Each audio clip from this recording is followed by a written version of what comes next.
Most people wait until everything is perfect to get started.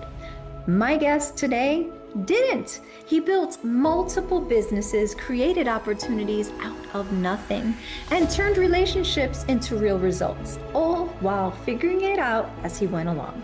If you've ever wondered what it really looks like to build something from the ground up, this conversation is for you. Welcome to Real Talk on the Red Chair. Today I'm sitting down with someone who truly represents what it means to be resourceful, connected, and driven. Timothy Wolfe is a real estate professional, but his story goes way beyond real estate.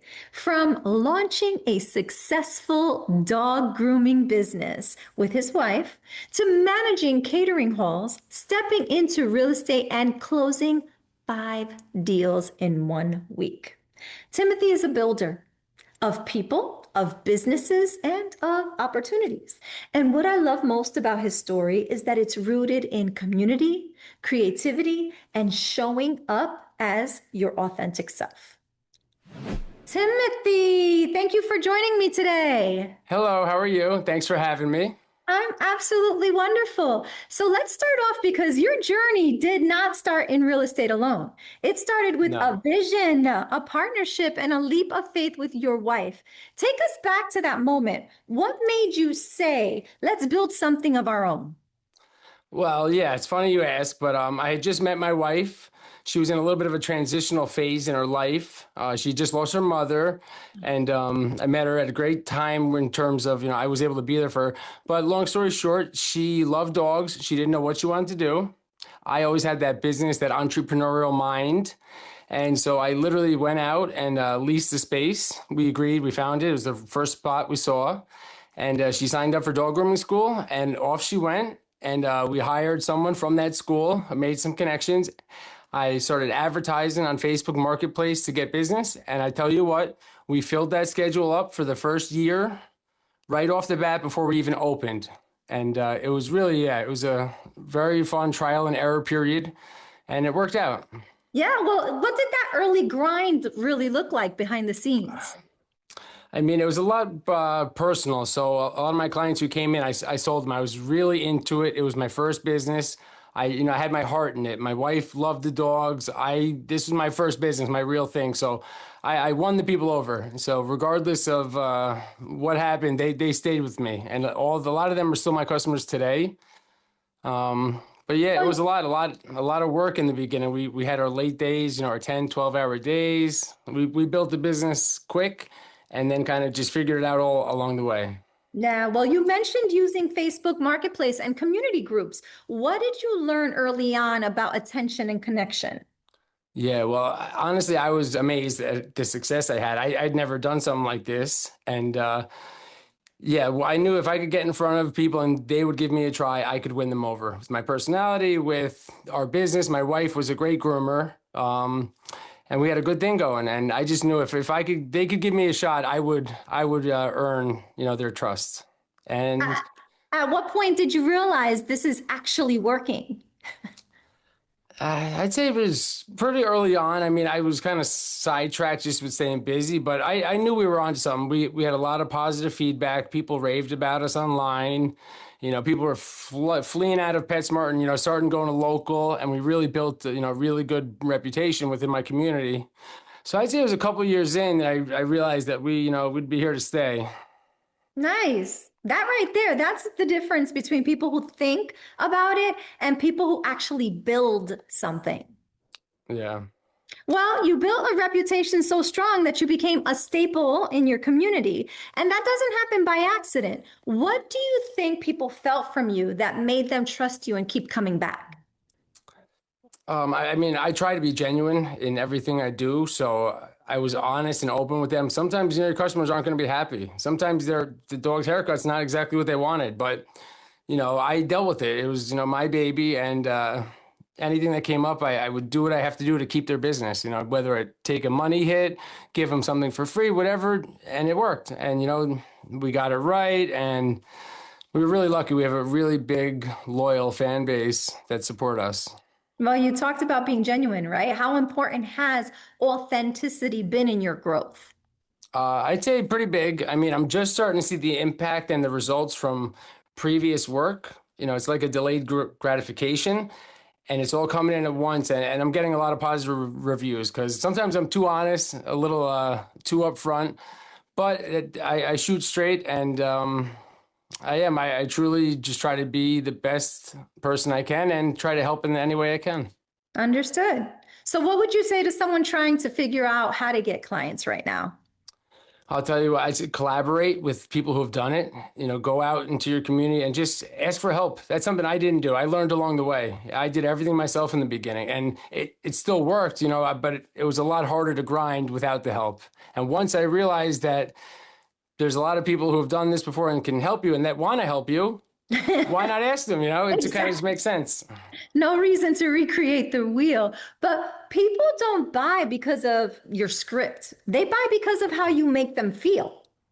That's actually a very good point. Yes. And I'm in sales with real estate, and I don't consider myself a sales guy. That's kind of my spiel is I'm not really. I do this because I love it. I like helping people. I do a lot of different things for work, but this I like and I enjoy. So when your heart's in it, I mean, it kind of sells itself. Right. And you were already building businesses, already connected, but you didn't just jump into real estate right away. What shifted for you that made you say, now is the time?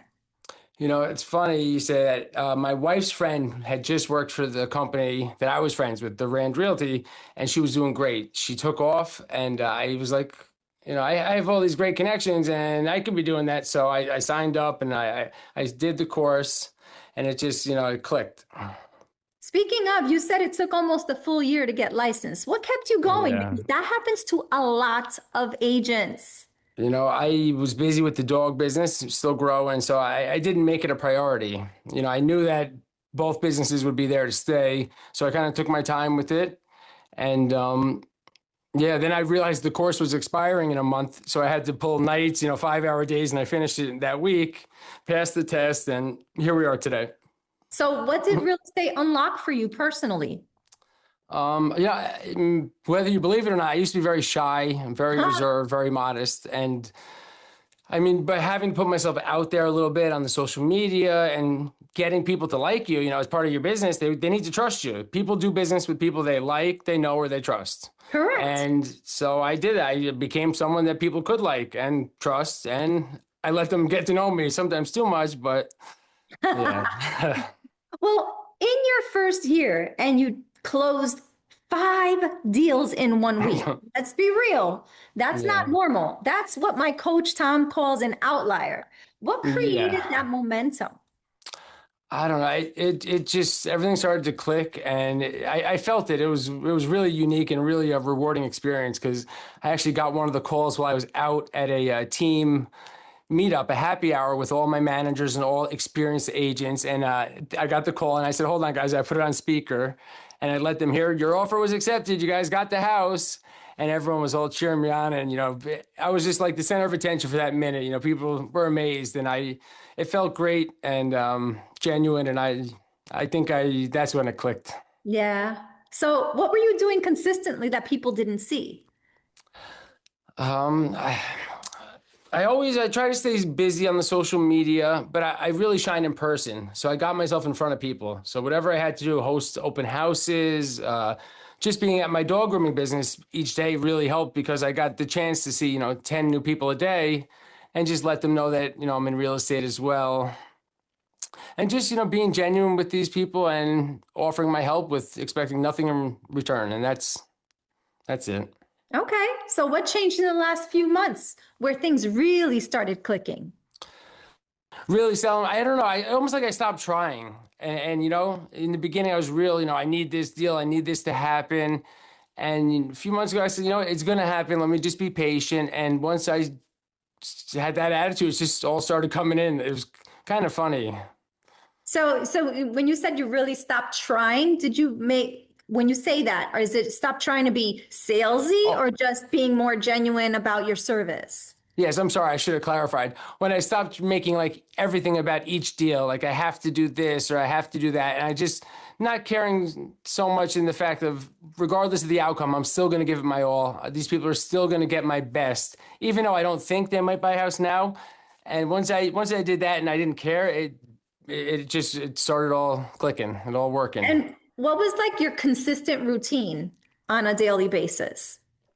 Every customer that came into my dog shop, I would let them know that I'm in real estate and I would love to help them without being salesy, without pushing it too hard. And my online presence, I think going out and, I went to the community, I hosted some events, I collaborated with local businesses, and that was pretty steady. I do that on a regular basis. And I think I'm just starting to see the results from those actions. So I would credit that to it. Okay, this is what people don't see, the consistency behind the results. Now, something you said really stood out to me. You mentioned that this year isn't about doing more, it's about making the right connections. Walk me through that shift because that's a big mindset change. Yeah. Cause that's it. And this one hits home to me because I always do a lot. Sometimes I'm too much. I love bringing costumes and props and this, and I've been told I'm a little extra. So on that attitude, I don't want to be too much because people, read that as, fake, and that's the opposite. So, I try to be more genuine, and I went out there, and these people they love to help, they love to collaborate, and they wanted to support me. And the whole time I was nervous, or I didn't know what to do. And once I put myself out there, that's when I started seeing the real results. So, what were you doing before that wasn't working the same way? Not that it wasn't working. I don't think my heart wasn't in it as much. I was, I don't know. I don't know how to explain it. Once I had that vision, I realized that I'm going to need some help to get through this and to really build something that's, big and lasting. And I love collaborating. I love getting other people on board. I love helping out new businesses. That's something I do now. I love to bring them business. And that's, something I do. I support, people who support me. Yes, that reciprocity always works. What happens when you stop chasing and you start collaborating? Yeah, I think that's when people realize that you're not just there for the dollar signs or for this, that you really want to help. It's not always about the bottom line or this. I mean, sometimes I even lose money on deals and but I earn a customer for life and, I call them friends. They're not clients after a deal. Exactly. So basically, you're saying your business grew not because you did more, but because you connected better. That's 100% accurate. Yeah. So that Yeah. right there, that's the difference between people who say busy and people who actually build something that lasts. That's funny you say, yeah, busy. I always was busy. And you know what? Since I stopped being so busy and being more about substance, it's been working out very well. Yes.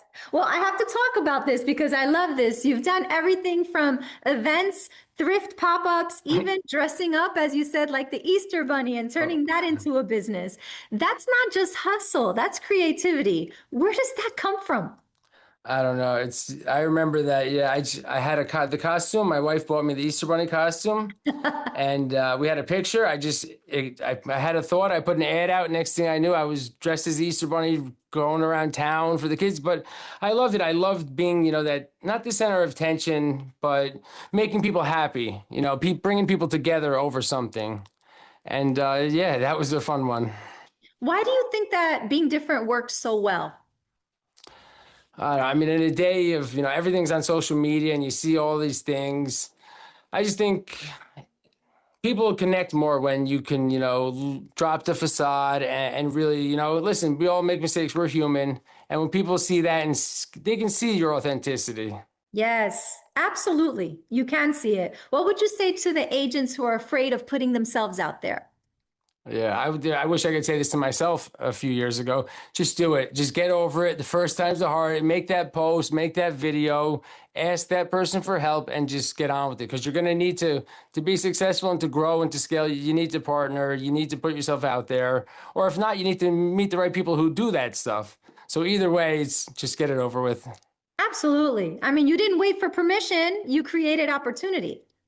That's actually one of my favorite lines. I'd rather ask for forgiveness than ask for permission. There you And go. sometimes it gets me in trouble, but I live by that motto. Well, one of the things that stood out for me is that you don't position yourself just as a realtor. You position yourself Correct. as the connector, right? The one behind the scenes. Why is that important to you? That's well, it is important to me. I just there's a lot of things can happen when you bring two people together. You know, a lot deals, businesses, friends, things. A lot of major things can happen, and I think being able to see the potential in each person and say, oh, you need to meet this person, and you make that connection and it works out, and 6 months later they're in business together and they're thriving. That makes me feel good. You know, that's a good Absolutely. feeling. Yeah. Absolutely. And you said something that hit me. Unparalleled service, regardless of the outcome or the price range. That's That's rare. Where does that come from? That's true because I people look at the dollar signs of, and that can make you biased. That can make how hard you work. So I don't even look at that. I give the best service regardless if I'm going to make $10 or $10 million. You know, Yeah, it's people deserve the same type of work, the same type of ethics, regardless of the size or the price. absolutely. What happens when you lead with giving instead of expecting? It's I think when you give and you put yourself out there and you honestly show, it's almost like, I'll show you mine if you show me yours. When you Right? show people that you're willing to, lose a few bucks or do something, they see something that, is original that they could trust. And since I've been doing that, more people have been signing up to work with me. The more I give away, the more it just keeps coming back. Yeah, absolutely. Absolutely. Now, you also mentioned your interest in AI and systems. And in a world that's changing very quickly, how are you thinking about staying ahead? Yeah, well, I do use a lot of AI, not so much in form of social media myself. I want to remain myself, but in terms of just day-to-day things to save time, things that can be automated. What And tools, what tools are you using? What strategies are you exploring? well, there's the Claude, the Chat GBT, but just mostly for information and for bookkeeping. A lot Yes, of a lot of good things. AI is a double-edged sword, so I'm careful with it. So I do use it heavily, but I try not to show that I use it so heavily. understood. Yes, because again, authenticity, right? You don't want anyone thinking it's automatically AI, that you are involved in it. 100%, yeah. So, how important is structure as you grow? I'd say very important. You need structure because being, like you said, busy is not always good. You just because you're busy doesn't mean you're successful and you're Or being productive? productive. Yes. So yeah, there's a fine line. Absolutely. I mean, growth doesn't come from hustle alone, it comes from systems. Yeah, that's true. And yeah, since I've actually implemented these systems the last few months, that I could give some of this credit to because it makes things a lot easier. I mean, I have a team behind me and I do, but also part of my team is AI and these tools that help me. Yeah, absolutely. Absolutely. Now, you've done a lot in a short amount of time, but when people walk away from an interaction with you, what do you want them to feel? Feel good. I want them to feel confident in their choice with me. I want them to just feel happy and feel content and trust me and know that their money, their deal, their house is in good hands because I will fight and I will do everything like it's my house and my money for you I and love for my that. clients. I love that. What does success really look like for you? Well, right now, I mean, I'm expecting my first child, which was a Congratulations. miracle in itself. We tried for a while. So success for me would be structure or automation, things like that can run themselves, where I'm Yes. not so much present for the day to day, but I'm still, behind the scenes, making sure everything is taken care of. Success it means a lot to me, and very family oriented. You know, Well, good luck with that new baby. Congratulations. yeah. I know how difficult it can be to, conceive, so that's a blessing. Thank So you so much. tell me, who are you becoming through this journey? I think I'm becoming more confident. I'm becoming someone people can really actually trust, and do trust. People, referrals have been pouring in, and that's a great sign when someone trusts you and is so happy with your services. They recommend you to their mother, brother, sister, aunt, whoever. And yeah, it's a great feeling. It is generational recommendations. I love that.